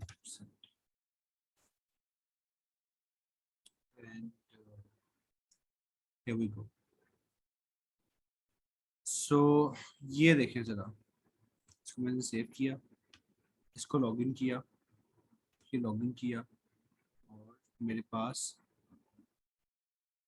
ये मेरी सारी वेबसाइट, ये डैशबोर्ड मेरे पास अब आ गया। I hope you all got my point कि किस तरह से आप लोगों ने अपना अपना जो डैशबोर्ड था उसको क्रिएट करना था। So this is you have to be your own boss, ठीक है। अभी और किसी का इसके अलावा कोई कंसर्न है then do let me know. अगर आप में से कोई भी इस सेशन से सेटिस्फाइड है, मतलब अभी भी सेटिस्फाइड है और आप लोगों को कोर्सेज में भी मजा आ रहा है, सीखने का मजा आ रहा है, then I would suggest you then please share your video remark. मतलब आप लोगों ने करना ये है कि अपना रिव्यू दें, ठीक है, और वीडियो की फॉर्मेट में दें कि आप लोगों का मेरे साथ अगर कोई इंटरेक्शन रहा है सेशन में, जूम सेशन में या लेक्चर्स आप लोगों ने लिए हैं, तो आप लोगों को कितना सेटिस्फेक्शन फील हुआ है, कितना हद तक समझ में आया है, या आप लोगों का PFTP के साथ जो इंटरेक्शन है वो कैसा रहे। तो आप लोगों ने ये ज़रूर करना है, और बाकी आप लोगों की मर्जी है, ठीक है। You have to share the review. I would like recommend you all कि आप लोग अपना रिव्यू लाजमी शेयर करें। इससे मुझे भी आइडिया होगा कि किन स्टूडेंट्स को कितना हद तक समझ में आया, और मैं अपनी टेक्निक अगर मुझे, क्योंकि आप लोग जब अपना रिव्यू देंगे अपने वीडियो फॉर्मेट में रिमार्क्स शेयर करेंगे, तो मुझे पता होगा कि स्टूडेंट्स के आप लोगों के मेजर कंसर्न्स को मैंने किस तरह से डिफरेंट टेक्निक के साथ टैकल करने हैं। सो ये एक चीज़ है, ठीक है। बिल्कुल आप अपनी साइट की, आप ऐसा करेंगे कि आप अपनी साइट की वीडियो भी बनाएं, साथ में अपनी फेस की भी वीडियो बनाएं। मतलब पता चलना चाहिए कि अगर फॉर इंस्टेंस फरहाद हैं या बुशरा जैसे आप बता रही हैं, अगर बुशरा है तो आपने करना ये है कि आपने अपना, आप फीमेल्स के लिए ये अपॉर्चुनिटी भी है कि आप लोग अपना अगर कंफर्टेबल नहीं हो वीडियो के सामने आने के लिए तो आप लोग अपना हिजाब भी कर सकती हैं, ठीक है। मेल्स तो माशाल्लाह से इतने कंफर्टेबल होते हैं कि उनको मास्क पहनने की जरूरत नहीं पड़नी चाहिए, लेकिन अगर फिर भी किसी मेल के अंदर थोड़ा सा कॉन्फिडेंस लूज हो रहा हो, वो होना नहीं चाहिए बिल्कुल भी, लेकिन अगर हो रहा हो तो मेल भी मास्क यूज कर सकते हैं, लेकिन आई वुड रिकमेंड यू कि मेल मास्क ना यूज करें, लेकिन फीमेल हिजाब कर सकती हैं या अपना फेस को कवर अप कर सकती हैं, ठीक है। और इसमें ये होगा, आई वुड सजेस्ट यू कि आप लोग अपनी स्क्रीन, मतलब अपने जो भी आप लोग वेबसाइट बनाते हैं उसकी भी रिकॉर्डिंग करें, साथ में आप लोग अपनी भी रिव्यू रिकॉर्ड करके आप लोग शेयर करें और बताएं कि आप लोगों का एक्सपीरियंस कैसा रहा है और कितना हद तक आप लोगों को समझ में आया। और यहाँ पे काशिफ का था, कोई मसला नहीं Kashif, you can ask me any kind of question any time. मैं आप लोग को यहाँ पे I try my best to facilitate all every time. अच्छा वसीम, आप एक कंसर्न था कि what are the steps to you can take if your WordPress file is hacked. जैसे मैंने पहले बताया था कि यहाँ पे अगर तो आपकी वर्डप्रेस की फाइल हैक हो गई है, मतलब आपका वर्डप्रेस हैक हो गया है, तो फिर तो आपको हायर करना पड़ेगा डेवलपर, क्योंकि मैंने जैसे कि आपको दिखाया था ना ये डेटाबेस, ये जो डेटाबेस है जो मैंने ABAB रखा था, आप जो भी उसमें टेबल क्रिएट करोगे, जो भी आपके पास वहां पे रिकॉर्ड आएगा वो सारा यहाँ पे सेव हो रहा होगा। तो वो पर्टिकुलर जो भी एक डेवलपर होगा वो यहाँ से रिकॉर्ड आपको एक फाइल में एक्सट्रैक्ट करके आपको दे देगा, जिसको आप आगे यूज कर सकते हो। लेकिन इसके चांसेस कम होते हैं क्योंकि डेवलपर जो होते हैं वो अव्वल तो उस चीजों के कुछ फायदे उठा लेते हैं, कुछ नहीं उठाते, क्योंकि अच्छे लोग भी हैं और हर किस्म की एनवायरमेंट में लोग मौजूद हैं। तो एक तो ये है, दूसरा ये है कि अगर हैक हो गया तो फिर आप उसके ऊपर its users to private spirit में, मैं तो यही कहूंगा, क्योंकि उसके अलावा कोई ऑप्शन आती नहीं है। मैं ये जरूर बता सकता हूँ कि आप लोग उससे बचने के लिए क्या कर सकते हो। उससे बचने के लिए ये कर सकते हो कि अपनी वेबसाइट के ऊपर एसएसएल सर्टिफिकेट लो, मतलब वो आपको प्लगइन्स मिल जाएंगे, आप प्लगइन लिखो एसएसएल सर्टिफिकेट, वो आपको मिल जाएगा। डब्ल्यूपी डिफेंस का प्लगइन करो, ठीक है। कोई भी ऐसा प्लगइन मत करो कि जिसमें वायरस आए। आप लोगों ने जो भी थीम इंस्टॉल करना है वो यहाँ पे न्यू टैब में जाके यहाँ पे लिखना है आप लोगों ने वायरस टोटल, वायरस टोटल, और यहाँ पे उस थीम को स्कैन लाजमी कर लेना है, ठीक है। जब आप लोग यहाँ पे स्कैन करोगे ना अपना थीम, तो आप लोगों को आइडिया हो जाएगा कि आप लोगों का थीम कितनी हद तक करप्ट है और कितनी हद तक बेहतरीन है। जैसे यहाँ पे मैंने चूज फाइल पे क्लिक किया, मैं डाउनलोड्स पे गया, इस पे क्लिक किया और मैं इसको अपलोड कर देता हूँ। अब वो मेरे थीम को एनालिसिस करेगा कि भाई मेरा थीम कितना हद तक करप्ट है। अब ये देखें, 59 वायरसेस से मेरा जो थीम है वो स्कैन हुआ है, और उसने एक भी ऐसी वल्नरेबिलिटी फाइंड नहीं की कि जिससे मैं ये कह सकूं कि यार मेरा थीम सिक्योर नहीं है। अब इसमें उसने एक्राबिट भी यूज किया, अवास्ट भी यूज किया, सीएमसी भी यूज किया, डॉक्टर वेब भी यूज किया, ई स्कैन भी यूज किया, एफ सिक्योर भी यूज किया, मतलब मल्टीपल उसने जगह को उसने वायरसेस से मेरे थीम को स्कैन किया, और उसने मुझे एंड पे रिजल्ट दिखा दिया कि no security vendors and no sandboxes flag this file as malicious. मतलब कुछ भी ऐसा मलिशियस नहीं पाया गया, मैं इसको सक्सेसफुली यूज कर सकता हूँ, ठीक है। तो इस तरह से आप लोग अपने थीम को सिक्योर कर सकते हो, उसको चेक करके उसको यूज कर सकते हो। उसके अलावा अपनी वेबसाइट में आप लोग डैशबोर्ड में जाके ऑल इन वन माइग्रेशन का प्लगइन डाउनलोड करके तो अपने थीम की फाइल को आप लोग एक्सपोर्ट कर लो, ताकि आप लोगों के पास वो फाइल डाउनलोड हो जाए, ताकि इन फ्यूचर खुदा ना खास्ता अगर कभी आप लोगों का वो थीम हैक हो भी जाए या फाइल हैक हो भी जाए तो डाटा आप लोगों के पास सेव रहे, ठीक है। अच्छा, एक है जो सिक्योर हो वेबसाइट होती है उसकी आइडेंटिटी क्या है। अच्छा, सिक्योर वेबसाइट की मैं आपको आइडेंटिटी दिखाता हूँ। अब मैं आपको दिखाता हूँ, यहाँ पे लिखते हैं। अच्छा, ये कंसर्न मुझसे किया कि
एक्चुअली वो चला गया था, नेट चला गया था, इस वजह से वॉइस बंद हो गई थी।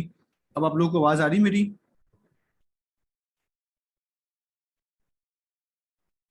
यस सर, ठीक आ है, रही है। Perfect perfect perfect. अच्छा जी, तो यहाँ पे एक मिनट बस, एक चीज में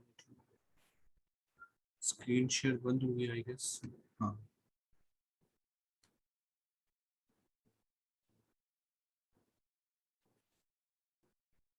अच्छा जी, तो अब इसमें ये है कि आप लोगों ने मतलब जो चीजें मैंने आप लोगों को बताई हैं, आप लोग इस तरह से मतलब मेरे पास वो होस्ट के राइट जो है ना, वो नेट की जाने की वजह से ना होस्ट के राइट चले गए। आप लोग प्लीज मेरे साथ ना यहीं पे इसी में नहीं, तो I let you know with in 2 minutes.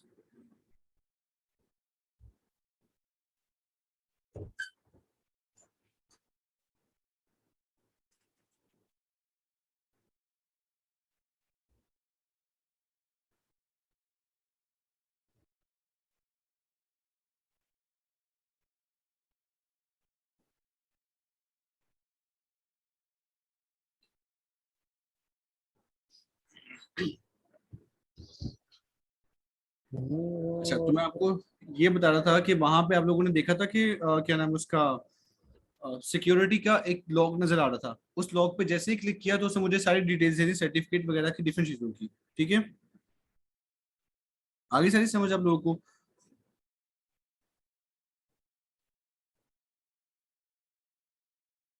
Alright, I got the point. अब मैं आप लोगों को यहाँ पे ना दिखा देता हूँ। इसको किया और ये शिफ्ट कर दिया। अच्छा, अभी देखें, मैंने इस पे क्लिक किया, इस पे क्लिक किया, यहाँ पे आ रहा है साइट सेटिंग्स, कुकीज और कनेक्शन इज सिक्योर। इसका मतलब ये है कि मेरा कनेक्शन भी सिक्योर है और ये वेबसाइट भी बिल्कुल सिक्योर है। मेरा मतलब बिल्कुल, मैं इससे, मुझे खतरा नहीं है इस वेबसाइट से। और दूसरा ये कि ये इन्होंने सर्टिफिकेट परचेज किया हुआ है और ये वेबसाइट भी बिल्कुल मतलब सिक्योर है। यहाँ से आप कह सकते हो कि आपका वर्डप्रेस का या आपकी जो कोडिंग की साइड है वो कितनी हद तक सिक्योर है और कितनी हद तक सिक्योर नहीं है। अब मैं बात करता हूँ इनसिक्योरिटी की, कि अगर कोई सिक्योर नहीं है तो वो कौन सी लगेगी। insecure websites,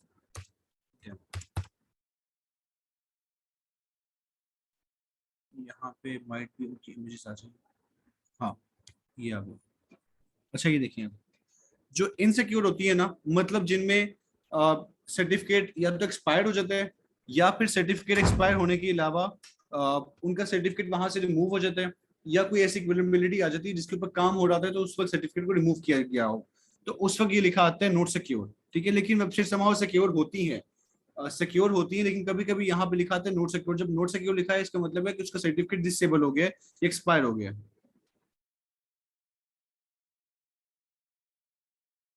HTTPS जो है ना, ये एक सिक्योर वेबसाइट की ही है एक निशानी है। मतलब अगर यहाँ पे देखें, यहाँ पे लिखा हुआ है HTTP, ठीक है, पासवर्ड HTTP password.bs जो भी है .com। अब इसका मतलब है कि इनके पास HTTPS का सर्टिफिकेट नहीं है।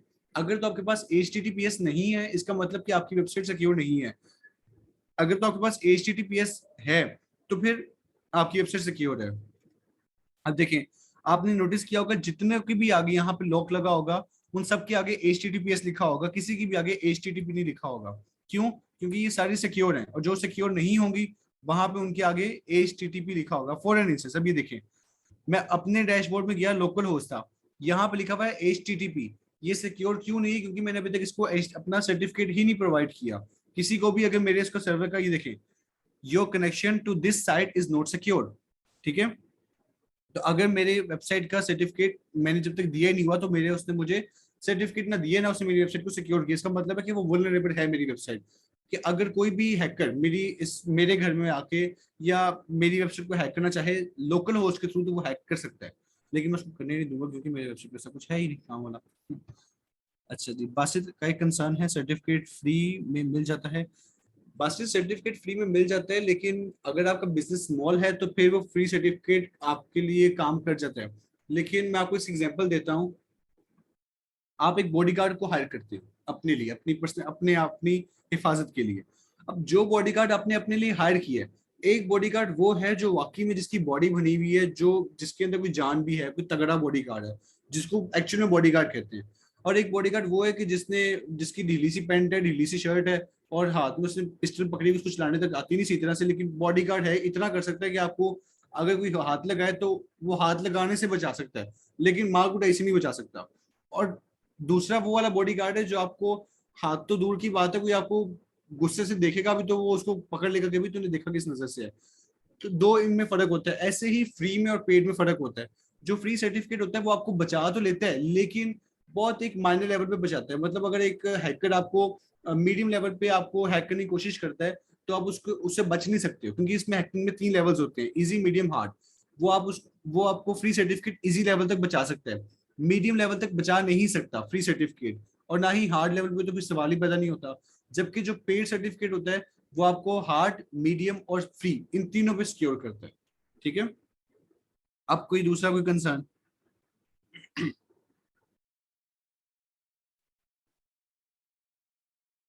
बॉडीगार्ड की एग्जांपल इसलिए देखी थी क्योंकि वो ना एक एक रिलेट करता था सर्टिफिकेट के साथ, तो मैंने कहा कि वो ज्यादा एक अच्छे तरीके से क्लियर हो जाएगा। Static page in WordPress. अच्छा जी, मैं आपको इस एग्जांपल देता हूँ। अच्छा, ये मुझसे क्वेश्चन किसने किया था? वसीम ने किस किया था? सॉरी, काशिफ नहीं, वसीम ने ही किया था। अच्छा, पहले मैं काशिफ का एक रिप्लाई कर दूं। काशिफ, जो पेड सर्टिफिकेट है ना, वो डिपेंड करता है कि आप जो डोमेन होस्टिंग लेते हो ना, वो वहीं से ही मिल जाता है आपको। उसी डोमेन होस्टिंग से ही परचेज करते वक्त ही वो आपको कहता है कि आप क्या सर्टिफिकेट परचेज करना चाहते हैं सिक्योरिटी के लिए, तो आप वहां से परचेज कर लेते हो। नहीं तो आप सर्टिफिकेट्स के प्रो प्लगइन्स डाउनलोड कर लो, मतलब प्रो प्लगइन्स को क्रैक नहीं करना, वो आप परचेज कर लो। क्योंकि अगर आप वो क्रैक करते हो, इसका मतलब है कि ऑलरेडी किसी हैकर ने उसकी अवेलेबिलिटी को उसके अंदर क्रैक करके उसकी कुछ फाइल्स को रिमूव किया और उसके अंदर कुछ ऐसा कोड इंक्रिप्ट किया कि आप वो प्रो फाइल फ्री में कर सकते हो। तो वो सिक्योरिटी का प्लगइन ऑलरेडी फ्री में आपको मिल रहा है, तो इसका मतलब है कि वो हैकेबल प्लगइन है, जिसकी वजह से आपका वेबसाइट फिर भी सिक्योर नहीं हो सकता। अच्छा, वसीम, अब आप मुझे एक बात बताओ, आपके सामने ये वेबसाइट है, क्या आप इस वेबसाइट को एडिट कर सकते हो अपनी साइड से? इस सारी वेबसाइट को क्या आप एडिट कर सकते हो?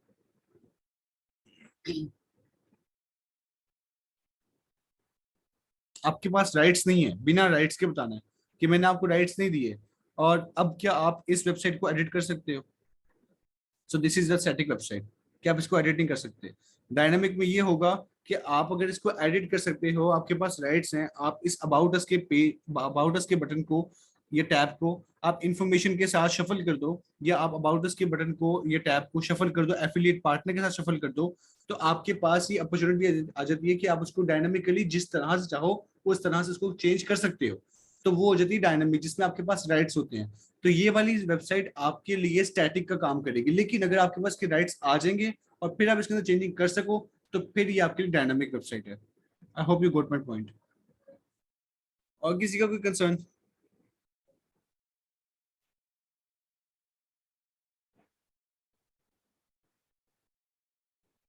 अच्छा, फरहाद कह रहे हैं कि क्रैक वर्जन के बैक डोर पे लाइट लगाएं सर।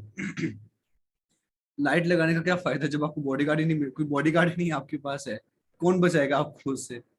मतलब देखिए, देखिए, ये बात सच है कि पेपर में कहा जाता था कि इल्म की कायदे आजम के इस कॉल के ऊपर रोशनी डालें, लेकिन यहाँ पे आप रोशनी नहीं डाल सकते। यहाँ पे आपने अगर रोशनी डाली ना, तो उसने आप भी रोशनी डाल देनी है, लिहाजा एहतियात इलाज से बेहतर है। और किसी का कोई concern? Any one of you? कुछ ना समझ में आओ? आई रिपीट वन थिंग, कि आप लोगों ने फॉर श्योर मुझे वीडियो शेयर लाजमी करनी है अपने रिव्यू की, ठीक है, ताकि मुझे पता हो कि जो मेरे स्टूडेंट्स हैं वो कितनी हद तक, मतलब कितना मुझे समझ रहे हैं कि भाई उनको समझ में आ रही, ताकि मैं उसके अकॉर्डिंगली आप लोगों की टेक्निक्स को अपडेट करता रहूँ, ठीक है। सो अब मुझे यहाँ पे मेंशन भी करना है कि कितने लोग जो हैं वो मुझे अपने वीडियो रिकॉर्ड कब तक शेयर करेंगे।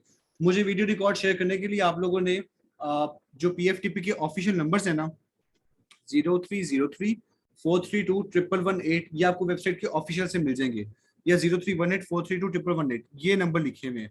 आपने इन नंबर्स में किसी भी नंबर के ऊपर आपने मेरी वीडियो जो आप अपने लिए, सॉरी, जो आप मेरे लिए वीडियो बनाएंगे रिव्यू के तौर पे, वो शेयर लाजमी करनी है, ठीक है।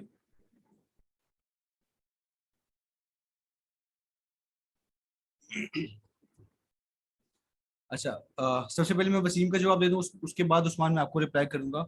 वसीम, मेटा टैग्स होते हैं कि जब आप कोई भी चीज सर्च करते ना, आई होप के एक मुझे आपको इसके ना एग्जांपल देने के लिए एक चीज यहाँ पे शो हो जाए अभी। यहाँ पे फॉर एग्जांपल अगर मैं लिखता हूँ,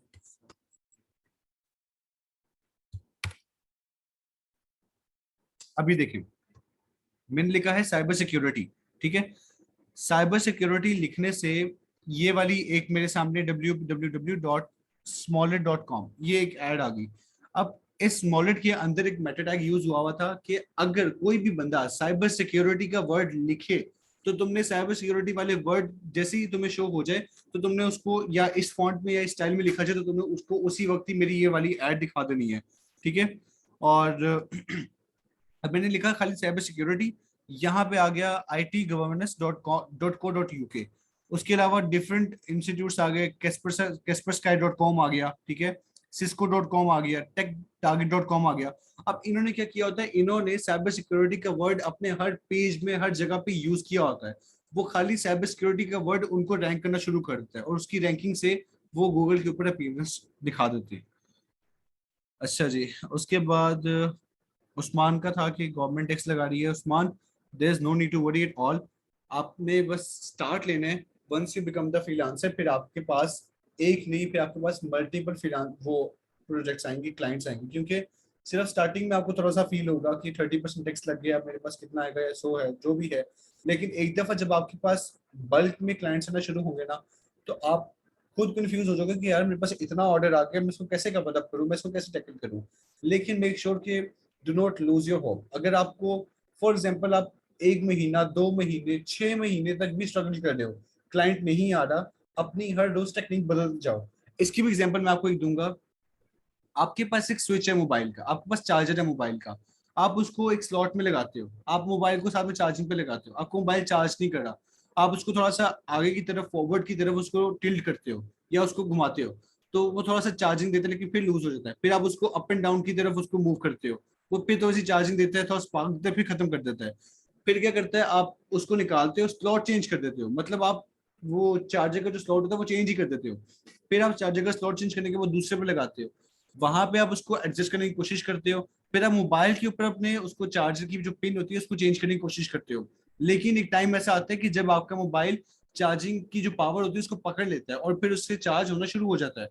same in the case with life, आपके साथ लाइफ में भी ऐसा ही होता है कि आपको कभी कभी स्पार्क नहीं मिल रहा होता, या आपको इर्द गिर्द से वो पावर नहीं मिलती है। आपने वो पावर अपनी डिफरेंट डिफरेंट टेक्निक्स के थ्रू लेके खुद आनी होती है। आपको सिर्फ अपने आप के इग्निशन को स्टार्ट करना है। Once you started your ignition, तो आप लोग हर चीज को इजीली कॉप अप भी कर लोगे और उस चीज के ऊपर अपना एक सिक्का भी जमा लोगे। फॉर एग्जाम्पल, अगर आपने एक क्लाइंट को रिक्वेस्ट भेजी है, उसने रिस्पॉन्स नहीं किया, इट डजंट मीन कि आपको काम नहीं आता या आपने कभी काम किया नहीं है तो इस वजह से नहीं हो रहा। Remember one thing, every pro was once a beginner. हर सीढ़ी के टॉप मंजिल पे पहुंचने वाला सबसे पहले जो सीढ़ी का एक पहला स्टेप था उस पे भी था। तो वो किस तरह से उसने स्टेप लिया, वैसे ही आप अपनी टेक्निक को बदलो।